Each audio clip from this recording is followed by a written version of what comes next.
So I got to take you back in history to the 1970s when BMX was invented in Southern California.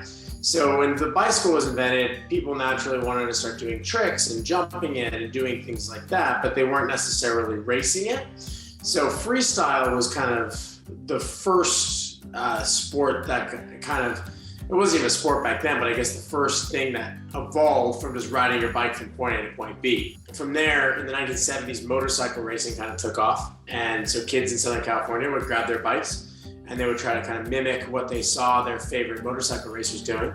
They would build out a little course, a little track, some jumps, some turns, and then start holding races. And then over time, they started doing official races with a certain number of riders and a certain track, and it just kind of grew from there.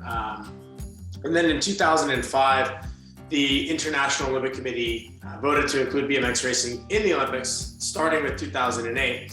And we were the first action sport that was added to the Summer Games, and it was kind of off the back of the success that the snowboard, half pipe, and some of the extreme sports of the Winter Games had. They were trying to figure out what they could do as an action sport for the Summer Games. So we were, I guess, the test run.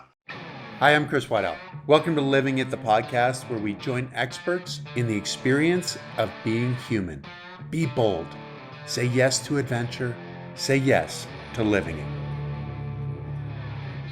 Welcome to Chris Waddell Living It. Today we are with Connor Fields, who is a gold medalist in the Olympics in BMX, a three-time Olympian, two-time world champion, but also suffered the worst accident at the Tokyo Games, a scary, traumatic brain injury. Connor, welcome. Hey, thank you. I appreciate it. Looking forward to this.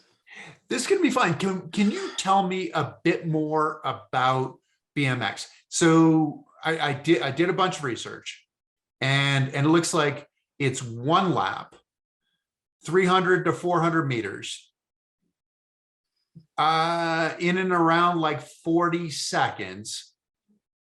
So, as far as a race is concerned. You're correct. That is the Olympic style. So I got to take you back in history to the 1970s when BMX was invented in Southern California.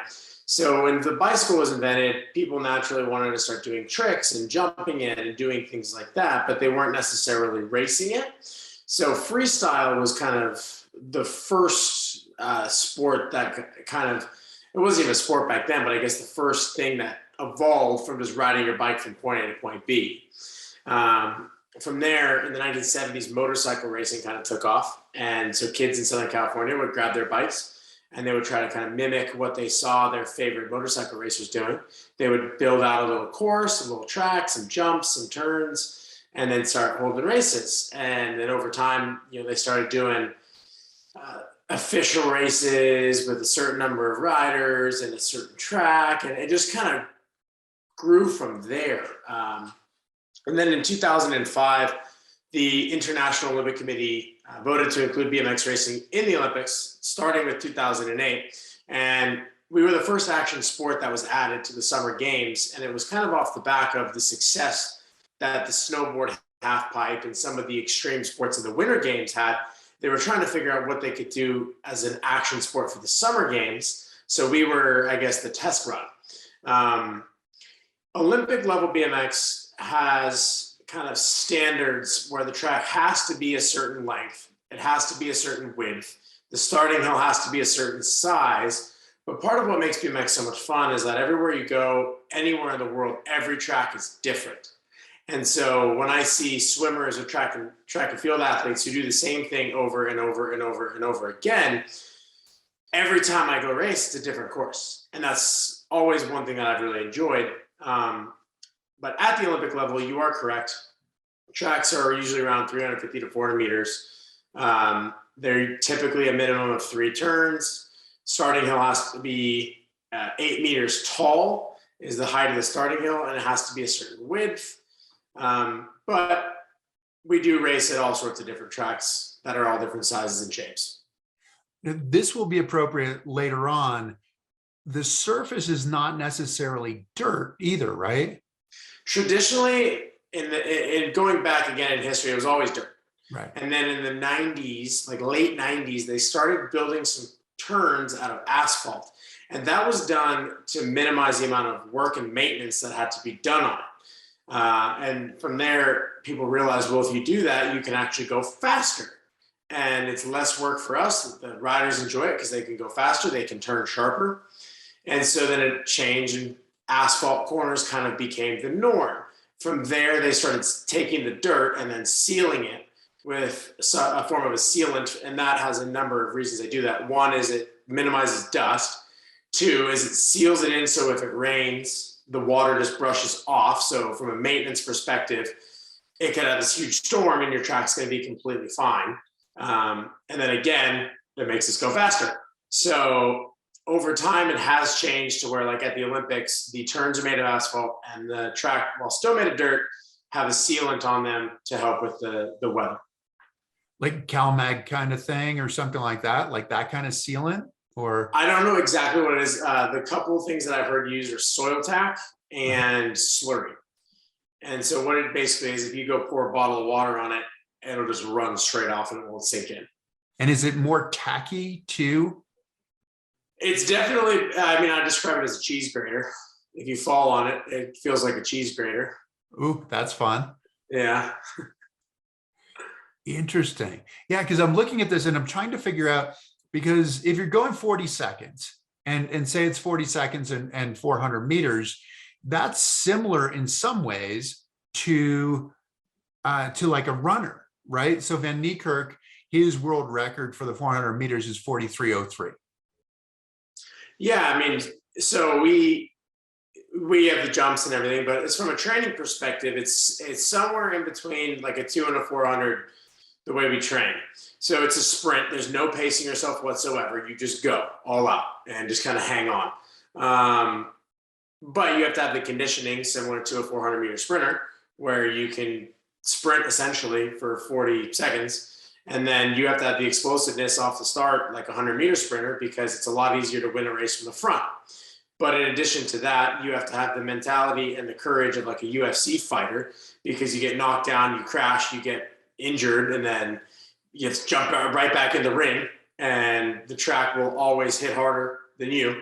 But then at the same time, you have to have the balance and the coordination of a gymnast as you're jumping 50-foot jumps, going 40 miles an hour with 7 other athletes around you in close quarters, and you're having to land basically on this tiny little section that you have to land on, while also keeping an eye on this rider over here and where they're going, where this rider over here is going, what the wind is doing, and there's like all this different stuff that's going on. So from a training perspective, it's really tough because you have to be good at so many different things. It's full body, upper body, lower body, explosive, but endurance, balance, fearlessness. Like there's a lot going on. And on top of that, there's all the additional variables that a lot of sports don't have. We have a bicycle, so there's a piece of machinery. So if you get a flat tire, like there's nothing you did wrong, but there's a piece of machinery. How are you going to set it up? Are you going to have the bars? What height are you going to have? What gear ratio are you going to run? What PSI are you going to run in your tires? And so there's so many variables. There's so many things that could go wrong that I truly believe, and I don't mean this in any disrespect to any other sport, we are one of the hardest Olympic medals to win because so many things have to go right. And the fastest rider doesn't always win. Now, if you look at a 100-meter sprint or a swimming event, the fastest athlete, if they execute, they don't mess up, they'll win. Not how it works for us. You can be the fastest athlete and have a mechanical. You could be the fastest athlete and get taken down by another rider. There's so many other things that could happen.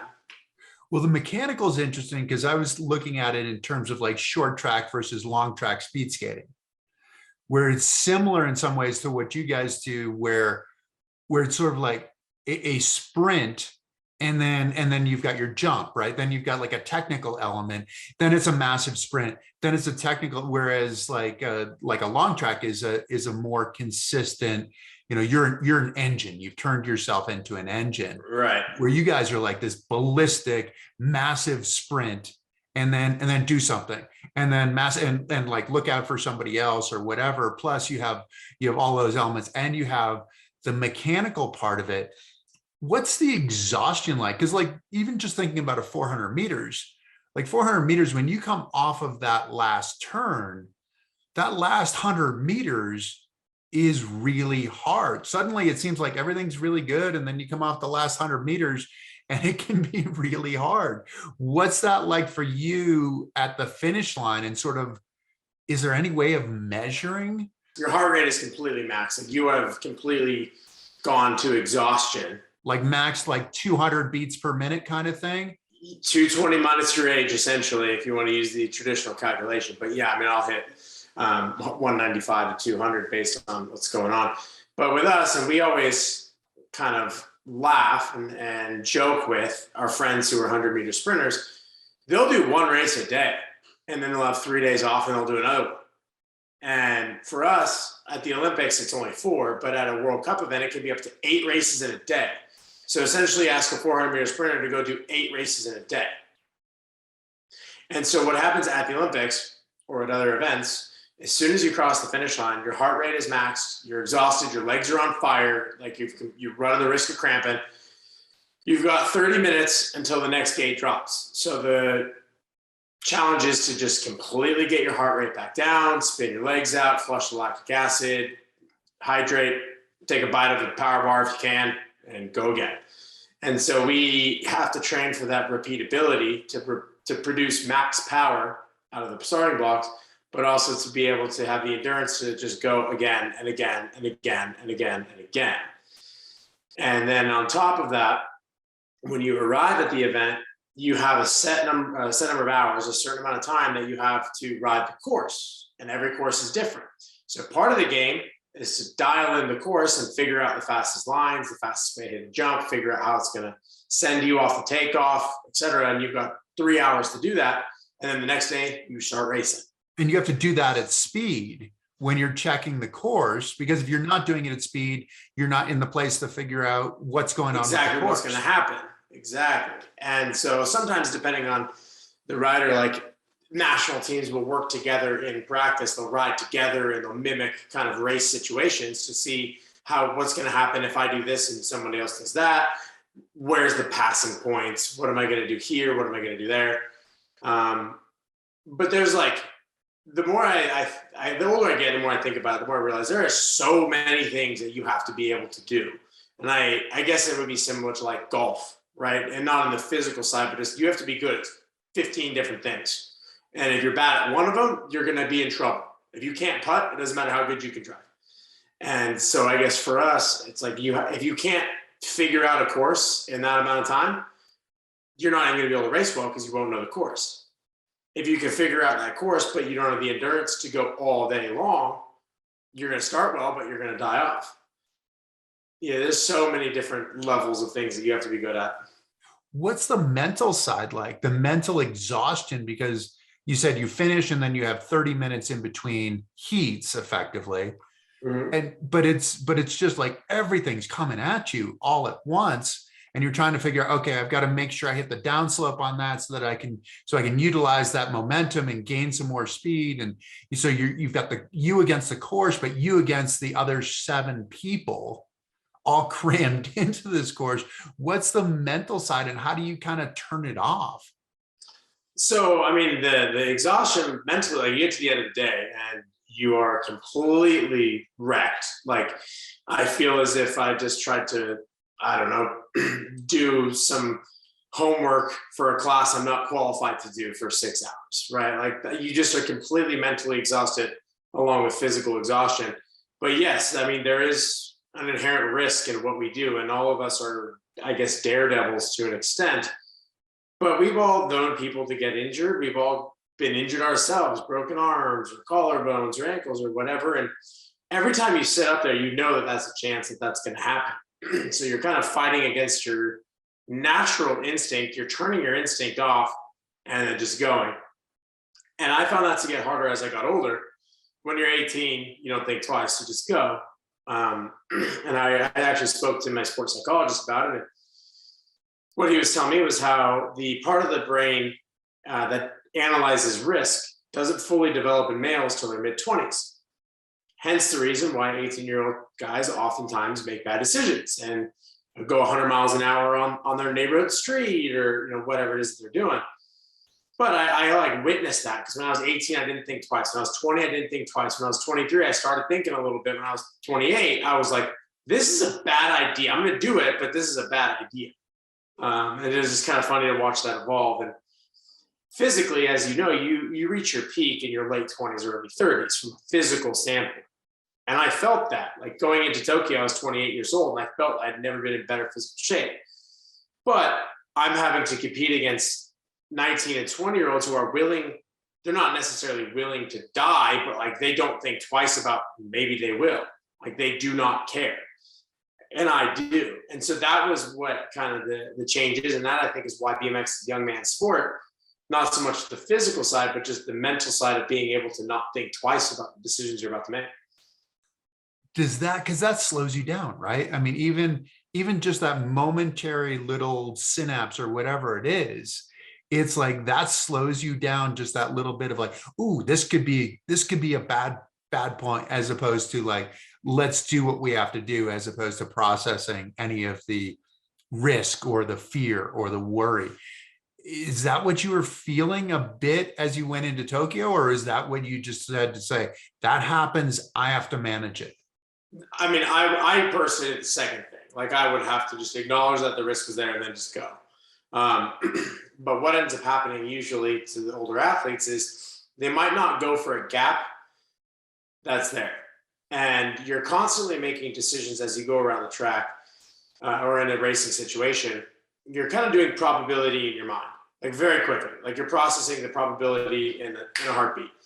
There's a 90% chance that if I make this move that it'll stick, 10% chance that I'm going to crash myself and this other athlete.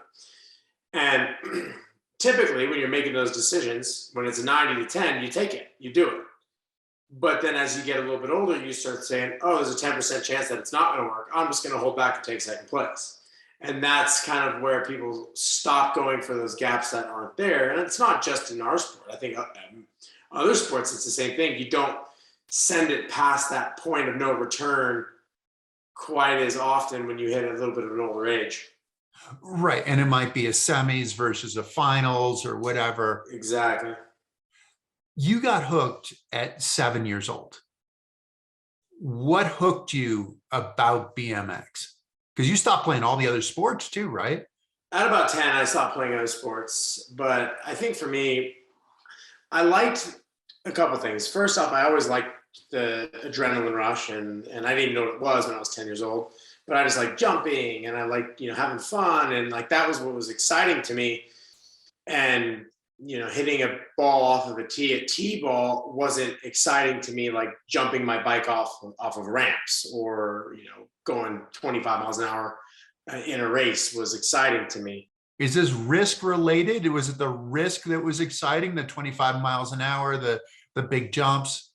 I don't know. I think it's one of, maybe, I have no idea. I mean, I was 10, but perhaps it's one of those things where once you've done that exciting, fun stuff that really makes you feel alive, you don't want to go back to the other side when you're 10. Now, when you're 30, now I'm happy to go golfing. Like, that's fine with me. Like, maybe I'll have a sore back at the end of the day, but like, that's fine.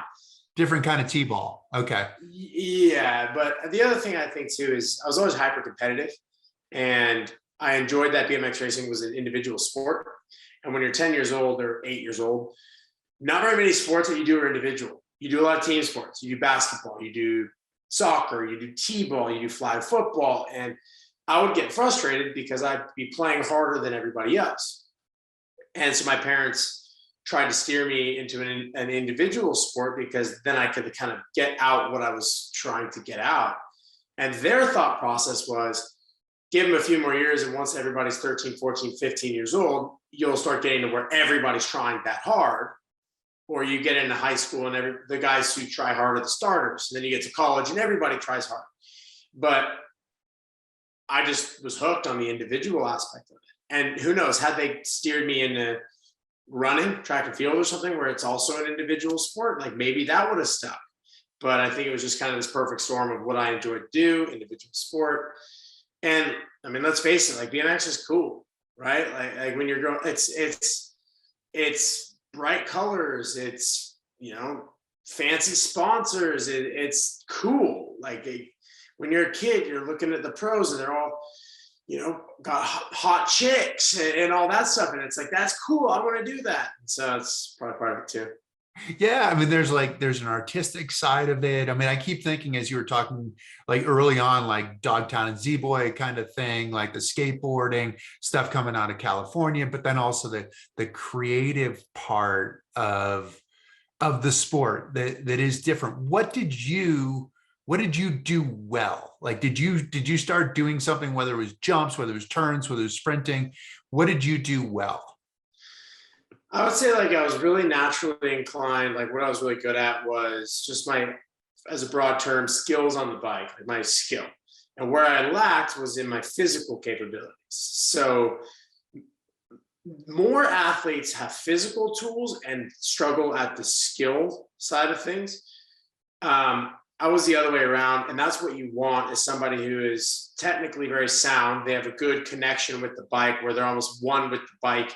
They can read and react and know exactly where they are in relation to the track, in relation to the bike. They can put their bike exactly where they want it. But I would always get beat off the starting blocks because I was small and scrawny and weak. So as I got older, that's the way you want it, because now all I have to go do is dedicate the time and energy and effort to building up strength and conditioning. And now I've already got all the technical tools. Now I just have to build physical tools. And it's a lot easier to build up the physical tools than it is to improve your natural ability of riding a bicycle. So like your bike handling skills, like Tour de France, they talk about it, like a Peter Sagan who came from mountain biking and is one of the guys who's just amazing in the pack. And you watch those guys sprint at the end and it's all like bike handling skills at 40 plus. Right. Exactly. That was what I was always good at. Yeah. And BMX, there's a lot of athletes in road cycling, velodrome, mountain biking that come from a BMX background. I was hanging out at the Olympics with a mountain biker from Team USA who I used to race BMX with when we were kids.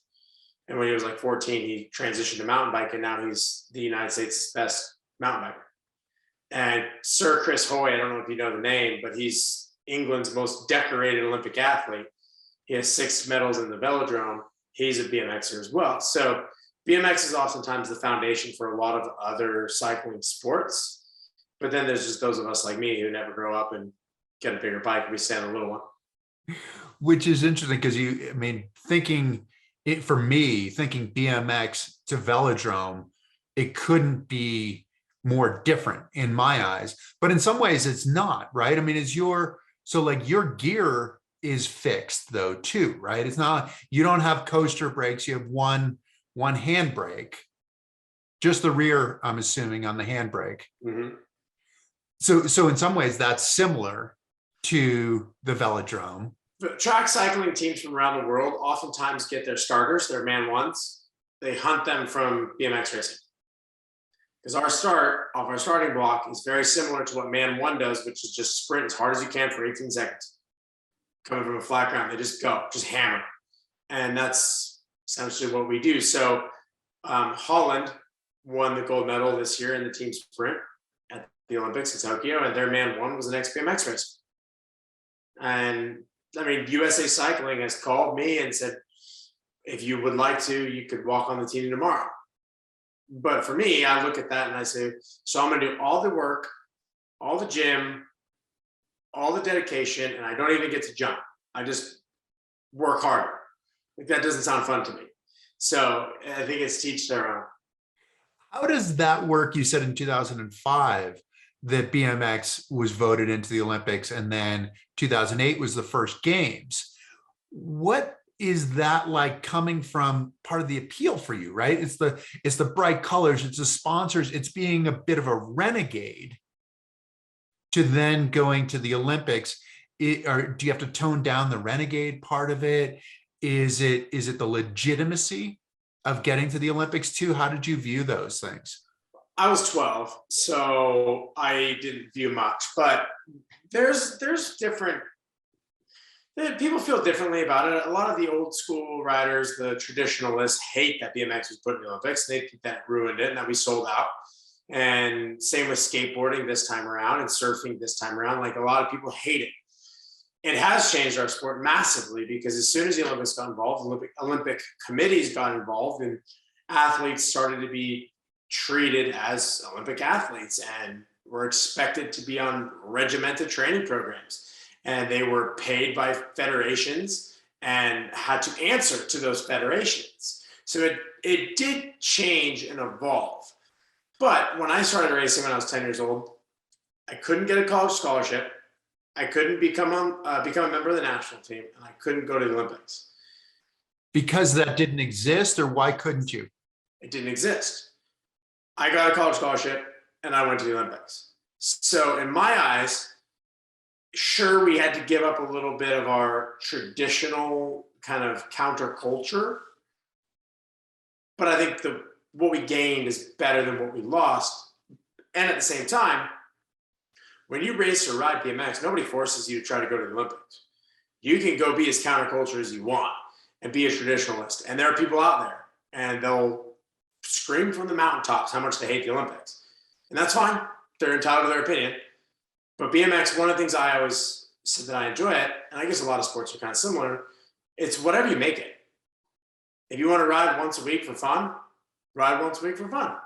If you want to take it seriously, try to go to Olympics, try to go to Olympics. Or anything in between. You can do whatever you want. What are the big competing events? I mean, is it like an X Games kind of thing? I mean, what's the pinnacle other than the Olympics, or potentially in competition to the Olympics? Not really anything. Olympics is be all end all. If you're a professional and you're trying to make a run at it, it goes the Olympics, and then from there, the next level down would probably be the World Championships, which are held every July. And then from there, it'd be World Cups, which is a series held around the world every year. And then after that, the next level down would be the USA BMX Championship Series. And pre-Olympics, the USA BMX Championship Series was the be-all, end-all. That's where riders from all over the world would come to compete, because you could earn a living. You could be sponsored by bike companies that are based here. The industry is based here. And still today, if you want to make a living at it, you have to compete at the USA BMX Series, because those are 15 events around the country annually. Whereas if you only did the Worlds, the Olympics, the World Cups, you're competing 5 times a year and you're not going to earn a living. So you kind of have to do both. But there's really no competition to the Olympics. I mean, there's the Pan American Games here, the European Games, the Commonwealth Games, things like that. But really, it's Olympics, and that encompasses everything else. And from experience, I've won everything it's possible to win in our sport. I would trade every single thing if that meant I could keep my gold medal. Like, that's how much more it means.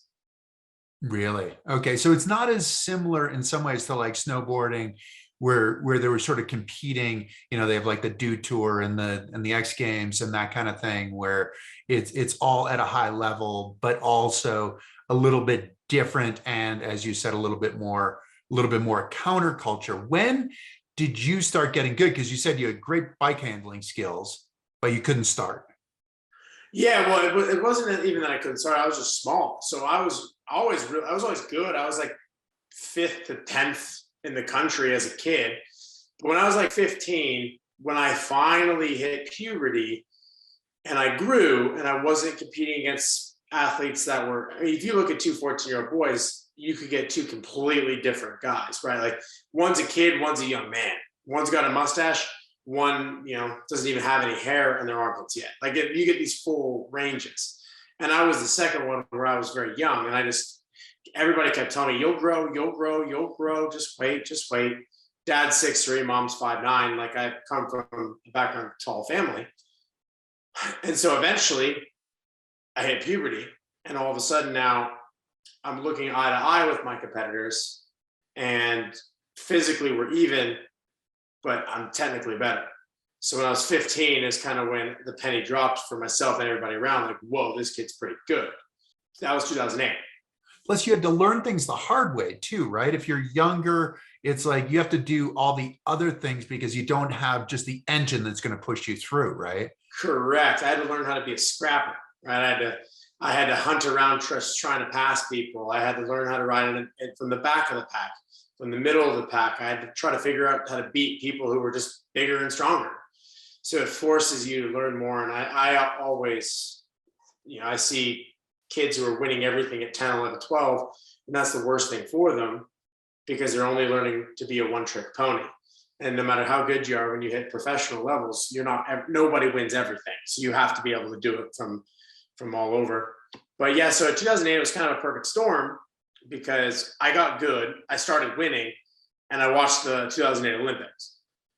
And so it all hit at the same time that like, oh my gosh, that's the coolest thing ever. I want to do that. I might actually be good enough. I'm going to try. So the following year, I was 16, it was 2009. That was the minimum age to race a World Cup is 16. And so I raced a World Cup and I set a record that is still standing today for the youngest rider to ever podium at a World Cup. And like, it's not even a contest. Like it's so much younger than anybody ever. But when I did that, it was kind of like, and I did it coming from behind because I wasn't as strong as the older riders yet. I started, in 7th, 8th place and just picked people off one by one and was able to go back. And I did that every time all the way to the final to get third. And there's not much space on this track. I mean, like talking about picking people off, that's really hard. It was, but there was a period of time from maybe 2009 to 2012 where like, I think I could safely say that I was like by a lot the best technical bike rider in the world. Like no one was even close. And so for me at that point, I was able to pick the existing riders off so easily, even though they were stronger. And eventually, as it always happens in sport, other riders got better, the younger generation continued to get better, and everything kind of evened out. But there was a period of time where I was just so much better than everybody on the track. And that was kind of. And you knew it. Yeah, I knew it. I used to tell people, I said, just wait till I ride with them. And it was almost like a running joke. Like, oh yeah, Connor's just talking about how good he is on the track again. But I was able to back it up, which is pretty cool to do that. And so then after that, everything became like to try to dedicate myself to make it to London. And I was able to qualify at 19 for London. You qualified at 19 for London. And London, I mean, this is it, right? You'd written on your garage wall that you were going to be #1 in the world, that you were going to win a gold medal.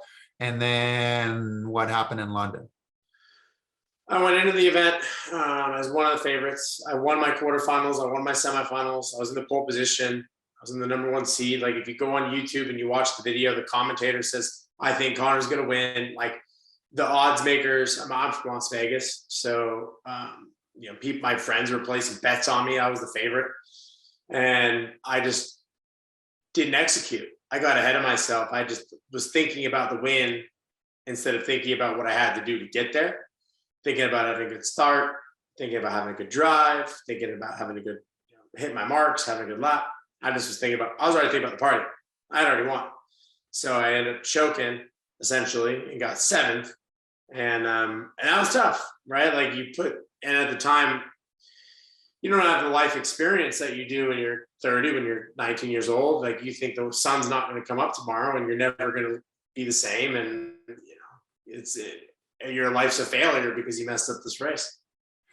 Well, and some of those defeats are the things that have defined you, right? Because you had something similar, but yet different at the World Juniors too, right? Where you were the guy at 3 bike lengths, you're out there to win, but you were trying to break the course record and win the race. And sometimes it's like, is it just winning the race or is it like changing history? Well, that was a lesson, right? Like, and I think as you're a young athlete, you have to learn these lessons. Sometimes you can learn them by people telling you them. Other times you got to learn it the hard way. And for me, winning wasn't enough. Like it was already a written foregone conclusion I was going to win in my mind. I didn't want to just win. I wanted to put an exclamation point on it, put a stamp on it, and show, this is when I was a junior, I wanted to show the elites that I was coming. And like, I think back at that now, like, that's so silly. Like, who cares if my time's 10 seconds slower than the elites if I win? Like, that's all that matters. But at that time, I did, like, going into that race, it wasn't a question if I was going to win. Like, it was that if I could beat the elites record and let them know that I was coming, which is so silly.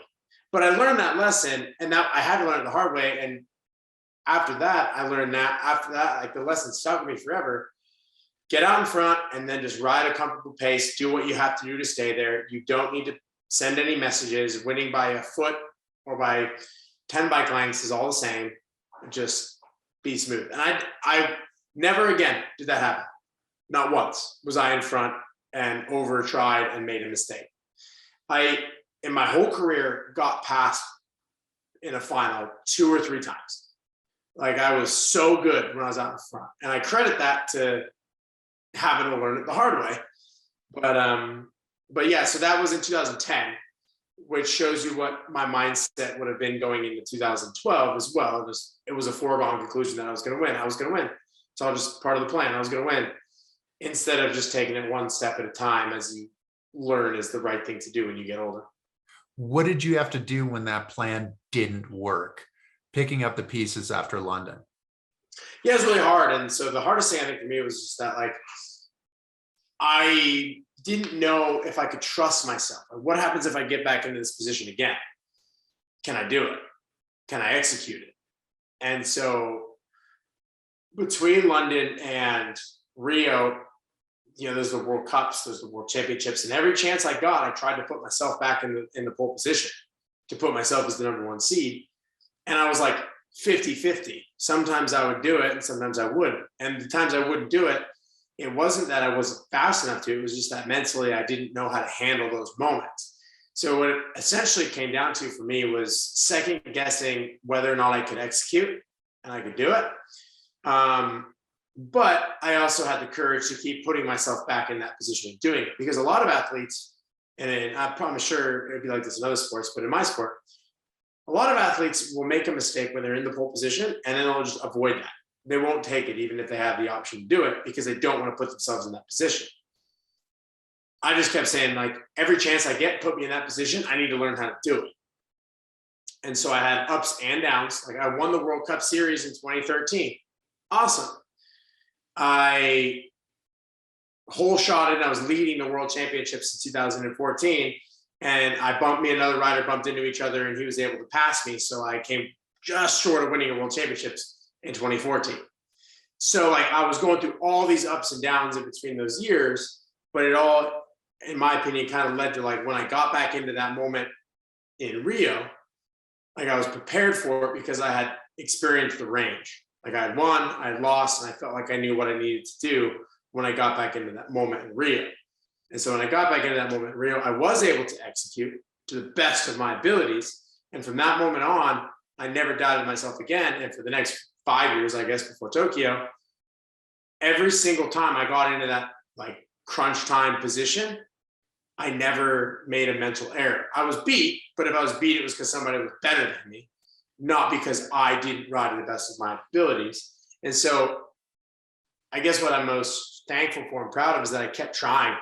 And eventually I made that breakthrough, where a lot of athletes aren't even willing to put themselves in that position where they may be able to make that breakthrough.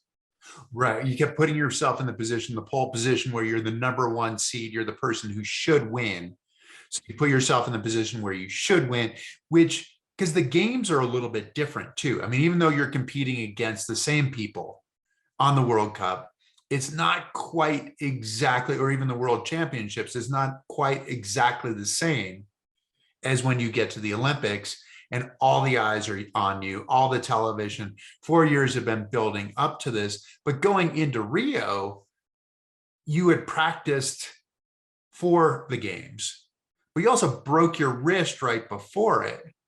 So then, did that change your mindset as you're going in injured, and you're not necessarily, you might not have necessarily been going in the pole position kind of role? Yeah.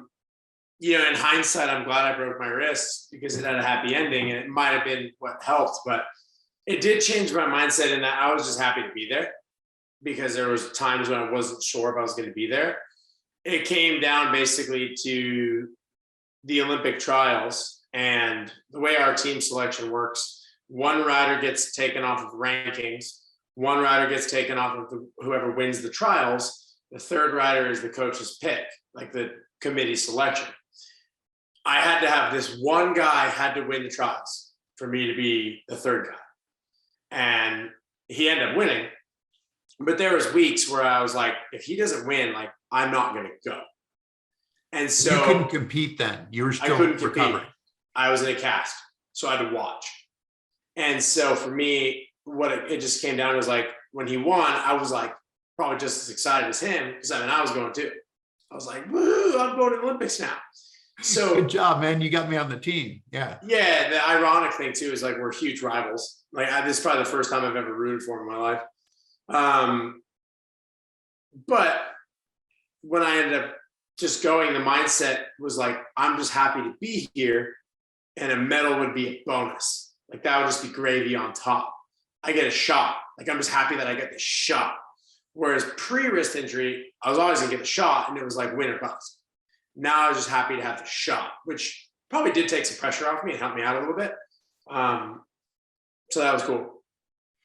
How did it go? Because then I would imagine you're getting into the semifinals and all of this, and there's the physical part of like, am I okay? Don't crash, don't hurt your wrist, that kind of thing. How did that work as you were leading up to the finals in Rio? I had essentially just made my mind up that I'm willing to risk it for this event and only this event. I mean, the Olympics comes around once every 4 years. If it was any other event, I'm not risking it. But this might be my final shot. And I don't want to live the rest of my life not knowing if I even tried.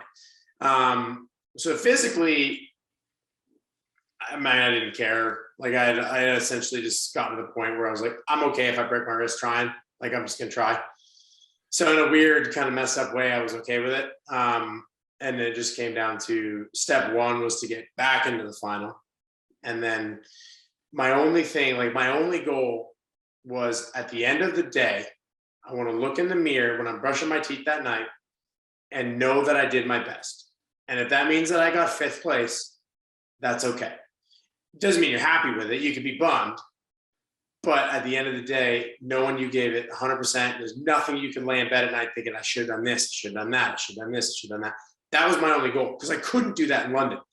And I spent years reliving that moment saying, I should have done this, I should have done that, I should have done this, I should have done that. So that was my only goal, was just to have no regrets, like just give it everything I have. But I also believe that if I did that, I had a shot. So the two work kind of hand in hand. So you made it to the finals. What happened in the finals? Where were you seated? All of those kinds of things. I was so our semis are run over a best of 3 format. Okay. After the first 2 semis, I was the 2 seed. In the third semifinal, I kind of had a collision with another racer. We didn't crash or anything, but it slowed us down. So that affected my seeding. I was the 6th seed on this one, kind of the opposite of the pole position. And what I just reminded myself as I went into that moment was, it doesn't matter where you're seated, because there's no guarantee that the riders that are in the better positions, the pole, the second, the third, I was in the pole last time and I got 7th. The guy who won was the 3 seed. Like, everybody's got a shot now. It's all, everything that happened before this is wiped off the table. So that was kind of the mindset going in, and I was just able to execute, and I was in 2nd place after the first corner, but my teammate was in front of me. It was the other American. Hold on, was this the guy who won to get you onto the team? No, it was the other guy. It was the first guy. Okay. The guy who won was eliminated in the semifinals. So the other guy was leading, and like, in BMX racing, anything can happen, right? So like, you're nervous to pass somebody because you could crash yourself, it could crash them, or the worst case, it could crash you both. So now I'm sitting here and I'm like, do I try to pass my teammate, who's also happens to be my friend? And now I run the risk of crashing myself out of the race, him out of the race, or the absolute like worst case, both of us. And now I'm the reason why the US went from gold, silver to nothing. But I mean, I really didn't even blink. I didn't care. Like I was like, I could have been my own mom in front of me. Like I was going for it. And I was able to pass him without affecting his race or mine. And basically we swapped positions and um, everything was fine. I took Where over did the you lead. pass him? How did you, because I'm imagining you're setting this up, right? So you started 6th out of 8. You're second in the first corner. And then I imagine you're thinking, okay, now it's, how do I set it up? Where am I going to pass? How am I going to get past him? Yeah, and I I had more pace than him, so I just had to kind of wait. I tried in the second section, second straightaway, and I wasn't able to get around him. And I tried again in the third straightaway, and then he made a small mistake when he saw me coming. And then with his mistake combined with I had more pace, I was just able to kind of just ride right by him. And then that was it. And then you held him off. Was he able to put another charge in at the finish? He started making more mistakes, and that's just like I would assume in other sports. When you make one mistake, the key is not to let it snowball into multiple. And unfortunately for him, he let his one mistake snowball into multiple to where he was passed in the third and the final turn. And then he was having a drag race to the finish line with another rider, and they photo finished for third. There was a brief moment at the finish line where everybody celebrated because they thought they were going to split the bronze medal.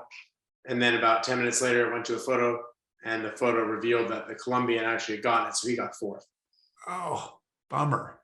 Yeah. Which, I mean, for you in a lot of ways, I mean, who knows how things would have gone if you hadn't passed him or whatever. But, I mean, you can speculate about these things and talk about it all day long, but likelihood of you being right isn't always that great too.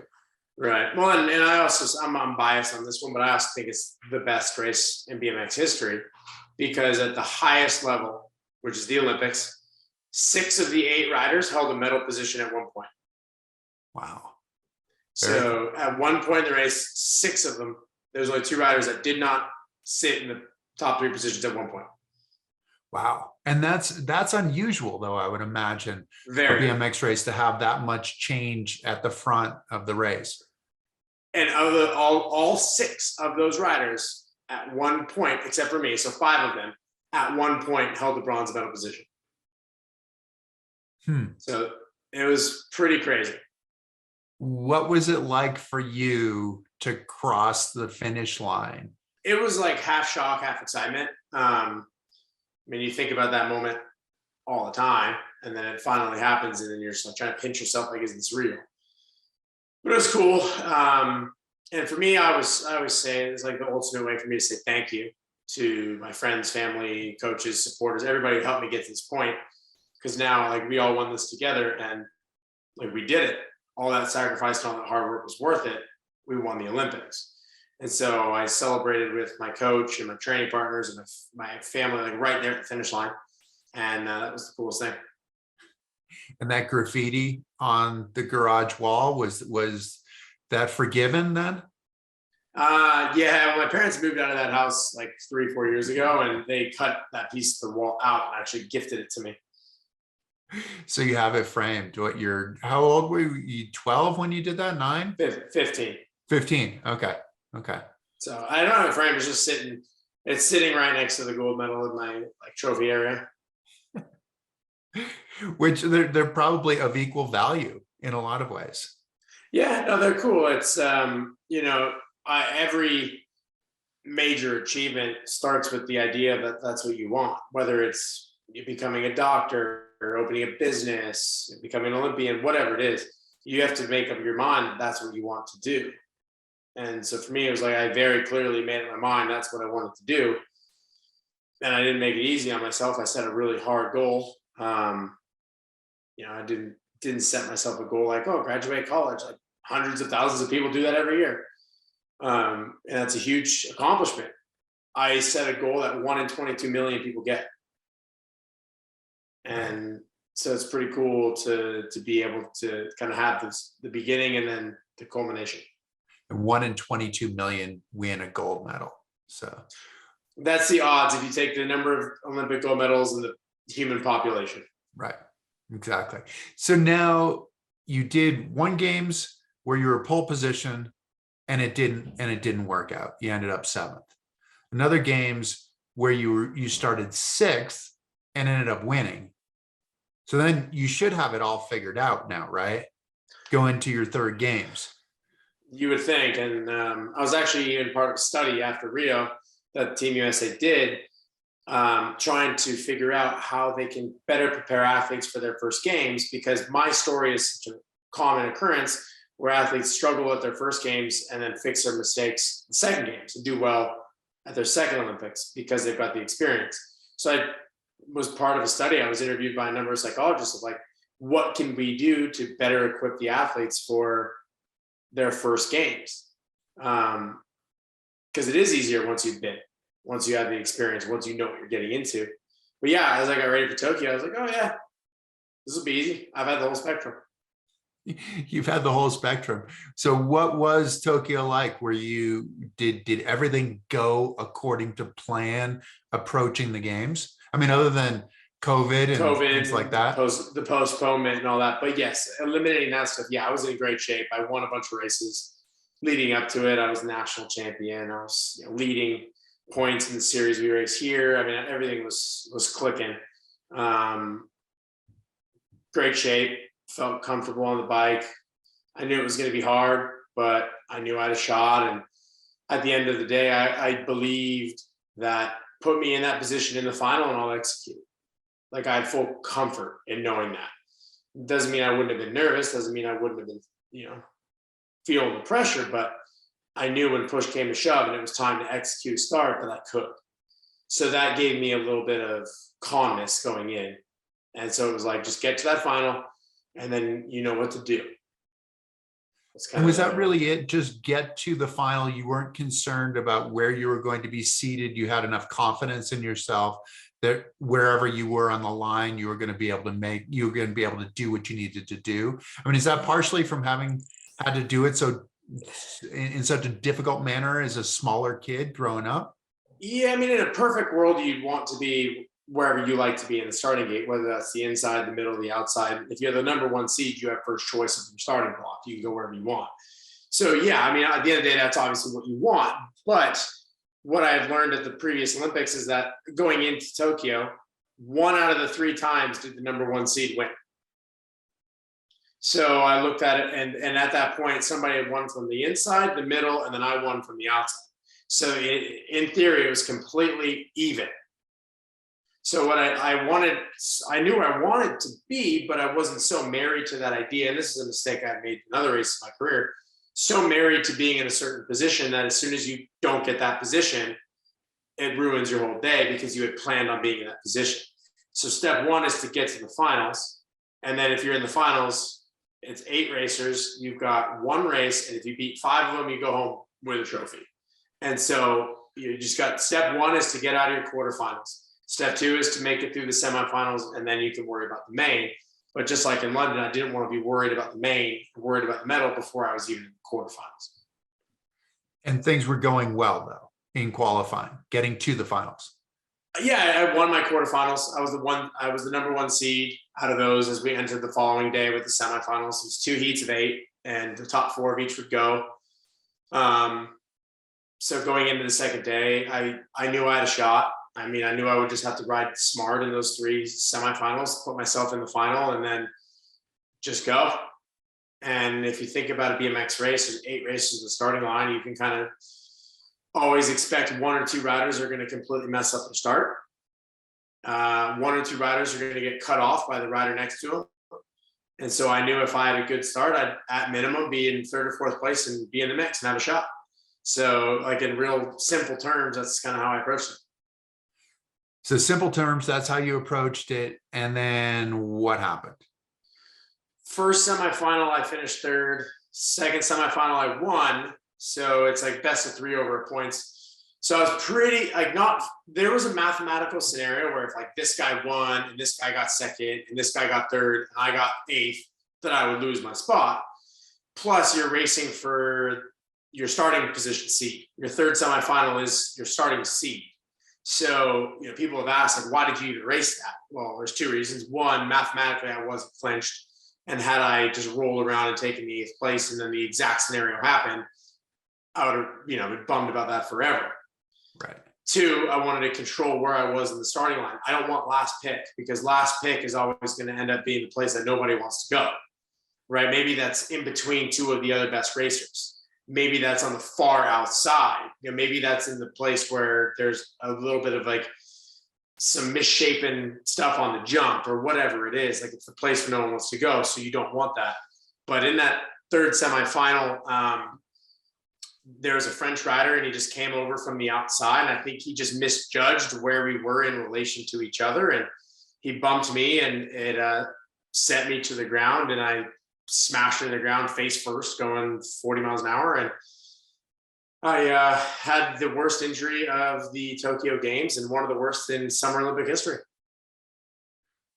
And it happened just in a moment, right? I mean, it's one of those that you probably, because you don't remember. I have no memory of the whole day. Right. Had I been 2 inches farther back or 2 inches farther forward, nothing would happen.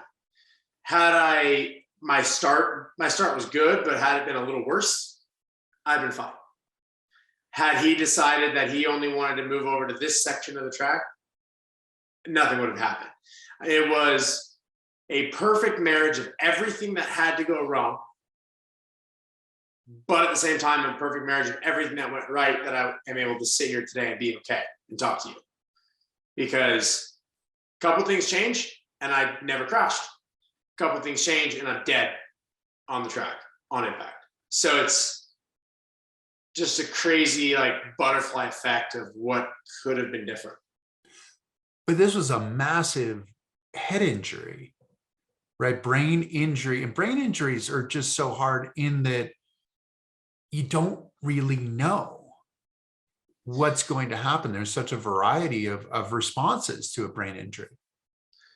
Essentially what happened is when I hit on this part right here, where I hit. And so then my brain inside my head went bang on the front and bang on the side. And so I had 4 brain bleeds instantly. I was completely unconscious. I stopped breathing when I was down there. They had to create an airway and intubate me. And at that point in time, they weren't concerned, because first thing you were worried about is if you're conscious. I had a collapsed lung. I had broken ribs. I had torn ligaments. I was covered head to toe in cuts and scrapes. And yeah, I have no memory, but from what I've been told, it wasn't good. And anytime I talk to like a neurologist or an expert and I tell them what happened, like all the fancy words of exactly what I had, they're all like, wow, like the fact that you're okay is incredible. But yeah, it's like just in a heartbeat, everything changed. And my biggest fear of not getting a medal was now dwarfed. And I talked to my wife about it when she saw me crash. Her first thought was, and she saw you from home though, right? Home. Because she wasn't there. She was watching it on television. Yeah, thousands of miles away. No one was allowed. So her first thing was, crap, he's going to have a bad gate selection. And then it went to, crap, he's not getting up. Maybe he's hurt and he won't be able to race the final. And then it was, oh my God, he hasn't moved in 3 minutes. Is he okay? So it was like this. And it would have been the same for me watching it. It was like this changing perspective. Yeah. Your perspective changes. It's, he's going to have a bad gate selection. Maybe he's broken his collarbone. He can't race. How much is that going to stink if he can't race the final? To, oh my God, I hope he's alive. Like just, and then they have no way to reach me. Nobody knows what's going on. And so I couldn't even imagine what that was like for them. And then that's the risk, right? I mean, because you go through and it's okay, Connor might not live. And so then they got you stabilized. But then there's the uncertainty of how is his brain going to react? How is your brain going to react to what happened? And how did that play out? Because you didn't know anything, right? I mean, you were effectively like in a coma, right? So I wasn't in a coma, but I was just essentially sleeping all day, every day, and they would have to come and like shake me to rouse me, to wake me up. and then they would ask me, "What's your name?" and I would know my name, and then I'd just fall back asleep. And so they were kind of doing that a couple times a day, and I essentially slept for 5 days. And they put my phone by my bed and just told my family, like, "Hey, he's gonna wake up at some point. He might call. We have no idea what to expect when he reaches out." Now you FaceTimed with your wife, right? Which I thought was kind of an interesting thing because with head injuries, oftentimes they're telling you to stay away from screens and these kinds of things. Did you just decide that you were going to FaceTime with her? And was that an effort to sort of say, I'm okay? Or how Well, do you reconstruct that in your mind? I mean, when I woke up, I was by myself and I didn't have anybody who spoke English. There was the doctors, the American doctors, but they didn't sit by my bed 24 hours a day. So unless I happened to wake up when they were there, like I was going to be alone. So they left the phone there because it's like when a head injury, someone who has a head injury, when they wake up, they're just trying to, by they, I mean the neurologists, the doctors, they're trying to figure out, what does he remember? What does he know? How much is he affected by this? And so they wanted me to reach out because then it would start to paint a picture of where I was at. Did I think it was 2015? Did I know I was in Tokyo? Did I remember the last 6 months? Like, we just didn't know what was going to happen. And so when I called her, I definitely was a bit like 10-second Tom from 50 First Dates. I had some short-term memory loss. I didn't realize it. This is from her telling me. But like, I remembered I was in Tokyo. I remembered that I missed our vacation that we had planned. I mean, I remembered pretty much everything outside of the time around the injury that I had missing. Those So that 5 days kind of thing. yeah. So that was the best first sign, is that like I had my memory. I remember my third grade teacher's name. I remember where I spent my summer. I remember, how I met my wife. Like, I remembered everything minus those days. And now the Was she entire like coached up? Was your wife coached up to ask you these kinds of questions, like about your third grade teacher? no, I tested myself. Okay. I remember vividly like testing myself, trying to like see if I could remember stuff. And I could. But she was a not coach, but she just said, "Hey, let's see what he comes out with, see where he's at." Um, but yeah, and then essentially like the entire year of 2021 is a little bit of a blur to me. Like, I remember where I was that summer and how training camp went and what was going on and who I was with and what we were doing. But it's almost a little bit like it was 10 years ago. Like, the way that my memory feels, it feels like it was 10 years ago, not last summer. What was the recovery part of it like? Like, it sounds like it was best case scenario coming out of those 5 days, but there were other things that were difficult, right? Both on the mental and the physical side of the recovery. I mean, you go in as fit as you can be, and then suddenly you're starting over. What was that like? Yeah. So what was tough about the whole thing is I was in Japan. So the first step was to get me home and get to a point where I was like safe to get on an airplane and fly home. So that was like 8 days later, after being in the hospital and getting to a point where like all the doctors were comfortable with putting me on an airplane over the Pacific Ocean where I wasn't going to be available. And I had to fly home with a athletic trainer who took my blood pressure and, was looking at my health every hour. So then I got home, and then the next day went straight to the University of Utah to their brain rehabilitation center. And then it was like 3-4 hours of testing to figure out where I was deficient and what was happening. And then once we found all that out, then it was, okay, here's your rehabilitation protocols. Here's what you got to do. Here's your appointments. Here's who you got to see. And, for me, the first things that come back were physical. I didn't damage any parts of my brain that are directly in control of like your arms or your legs or your taste or smell or anything like that. But what I had major issues with was processing speed, problem solving, my filter, speech, things like that was hard. And so every day was different appointments to So address. what does that those. mean specifically? You have problems with speed, like in terms of moving quickly or things No, moving no, quickly, cognitively. cognitively moving. Okay. You would tell me a joke and it would take me 10 seconds to work out what your punchline was in my head and then I'd laugh. Okay. I guess the best way to describe it is just slow.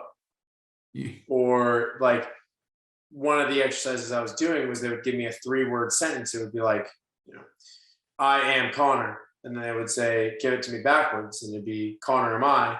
But it would take me a long time to take the sentence and then work out how it would go the other way. Or like they would give me a crossword puzzle that was like 5th grade level.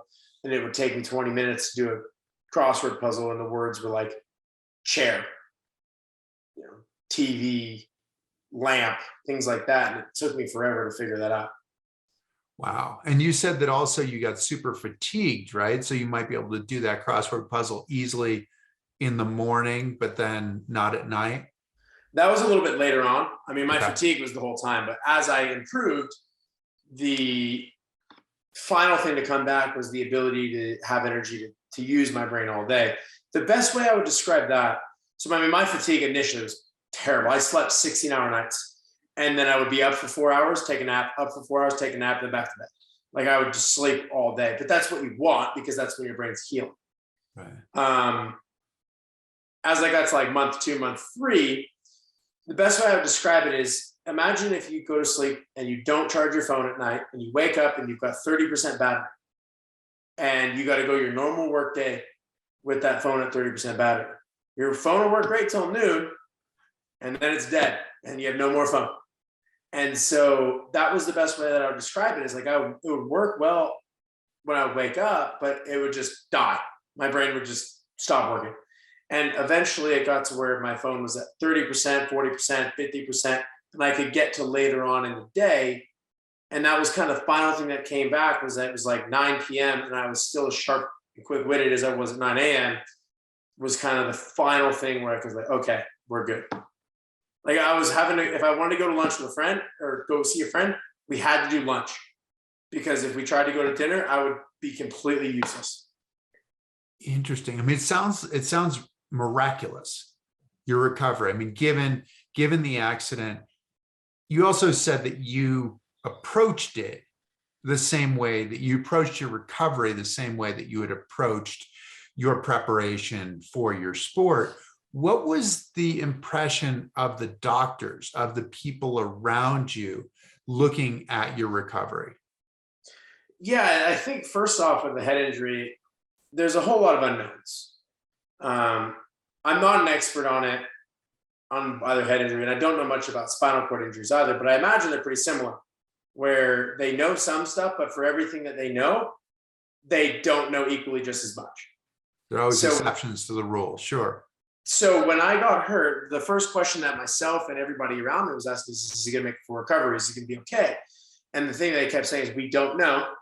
All we can do is tell you what we think he should be doing to give himself the best chance. And so what ended up happening was as I continued to get better, my natural instincts and my personality kind of started to come out again. And so after about 6 weeks, because the first 6 weeks I was not myself. Like I was, I'm thankful that I didn't say anything too bad on social media or online because I was not thinking. But as I You weren't in your right mind, really. I mean, is what it comes down to. Yeah. No, I mean, I said some things to some people that like I would never say. The best way I describe it is imagine the first thought that pops in your head in every situation, you just say it. Right. No matter how inappropriate, no matter how much you shouldn't say it. We have the filter on, like our brains are working. So, we know that when we see that person walk in and we absolutely hate their shirt, we're not just going to say, I hate your shirt, because we know that's not the right thing to do. But I would have just said it and I wouldn't have realized that I was doing anything wrong. Right. But as my recovery continued and as I began to feel more like myself, I started to behave in the normal way that I would behave. And that meant that, okay, I'm hurt. Well, what can I do to get better? And then doing extensive research on how to get better and then going the extra mile to do it. You don't become an Olympic gold medalist by doing the bare minimum at practice. You become an Olympic gold medalist by going above and beyond every single day for years on end. Like that's how you do it. Right. And so I went about my recovery in the same way, where I spent 5 hours every single day for months doing everything that I possibly could for recovery. I changed my diet completely. I eliminated certain foods. I didn't touch alcohol. I didn't eat processed sugar. I ate excessive amounts of pumpkin seeds, walnuts, omegas. I mean, I went nuts. And my thought process was, if there's ever been anything to dedicate yourself to, this is probably it. But I just want to have no regrets, to where however far I was able to advance my recovery, I would never look back and think, man, I really wish I would have done a little bit more. How much does that time shape who you are right now and how you approach problems and challenges and dreams?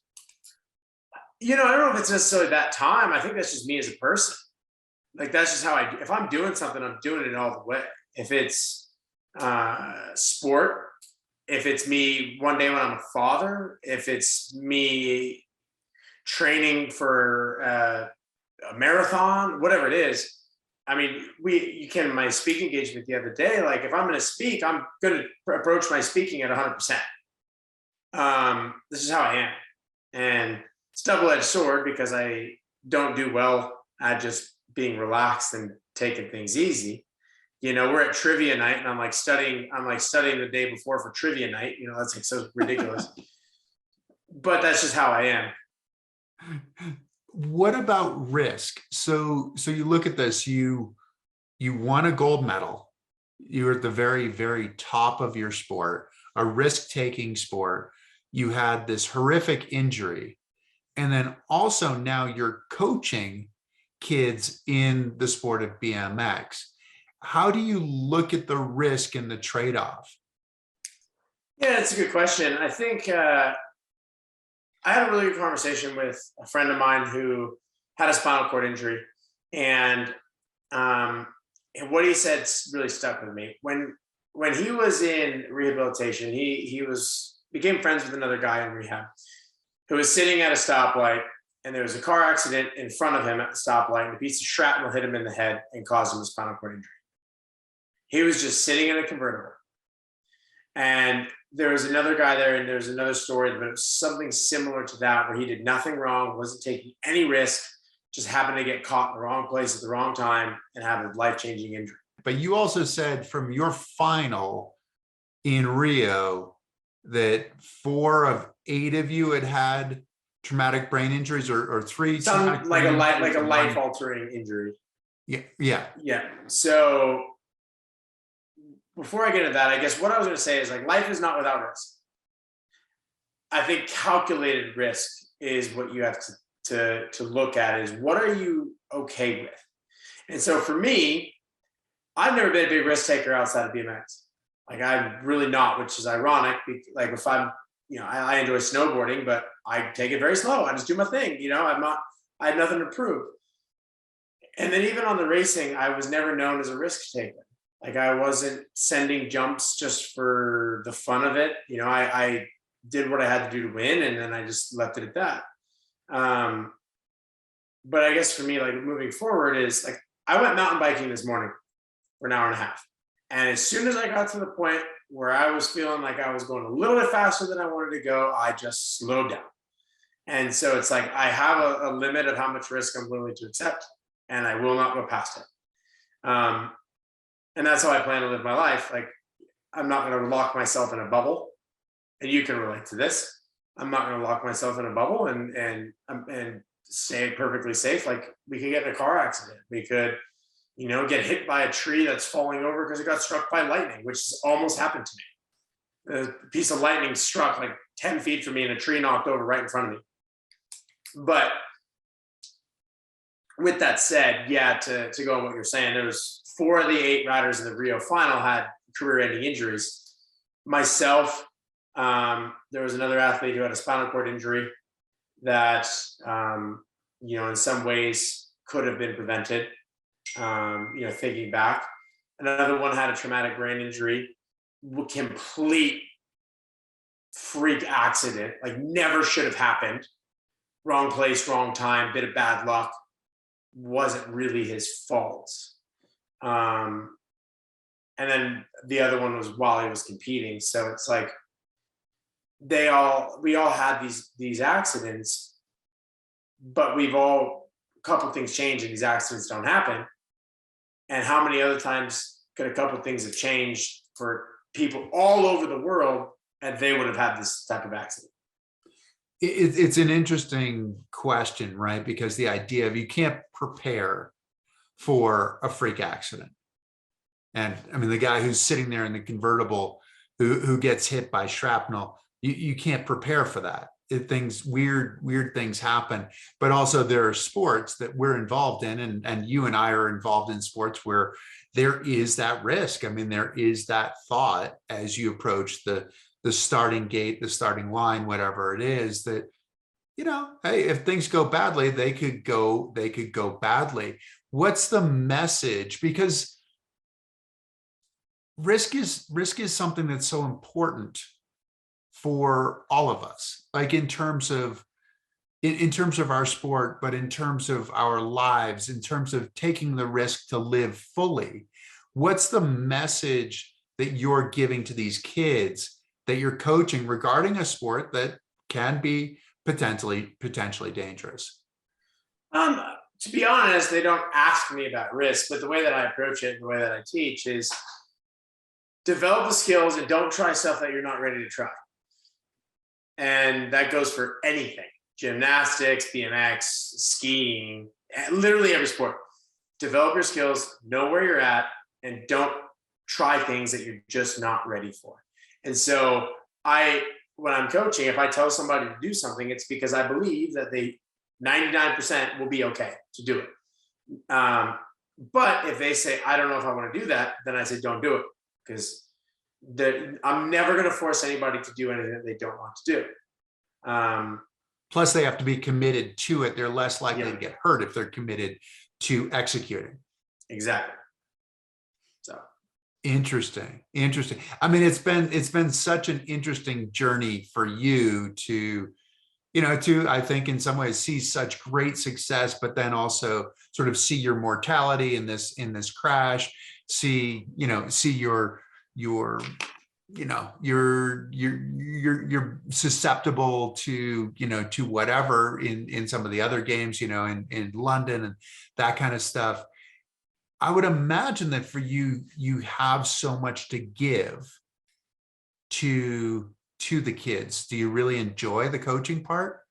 Yeah, I do. It takes me back to my roots, right? Like nobody starts, and this even today with BMX being in the Olympics, nobody picks up a bike and goes and races their first time with the idea that I want to be an Olympian or I want to be a pro. Kids start riding because it's fun and because they smile and because they like the feeling of the wind in their face and they like the feeling of catching air. So it kind of brings me back to that. But at the same time, I have learned so much. I mean, I don't think there's very many people in life. I mean, there's people out there, but not very many people that have experienced the literal highest of highs and the literal lowest of lows and everything that fills in between. And so I love giving back. I feel like I do have a lot to give, both on the X's and O's coaching side, but just the general coaching side. Just because I've been through it, and if I can share with you a lesson that I learned the hard way and save you learning it the hard way, then that'd be awesome. Right. And hey, go have fun. This is a fun sport too. I mean, which is probably the most important lesson that you can give. For sure. Yeah. Connor, thanks so much for joining us. It's been a total pleasure. And I've learned a ton about BMX, and I've become a fan in doing some research about this. So thank you. Awesome. I'm glad you have. And I'm biased, but it's the most exciting event in the Summer Games. Yeah, I'm going to watch it through that lens now, just how demanding it is physically, mentally, and technically. Well, hey, thanks a ton. To those of you who have tuned in, we hope that you've enjoyed it. The greatest gift you can give us is to tell your friends, to tune in, to like us, to follow us, and we will come back next week with another great guest. So we'll see you then. Thanks a lot. Thank you for joining us. Please subscribe to Chris Waddell Living It for more stories on the adaptive community, the Paralympics, artists, athletes, entrepreneurs, experts in the experience of being human. Also follow us on Spotify, Apple, Facebook, and Instagram. I look forward to seeing you next week.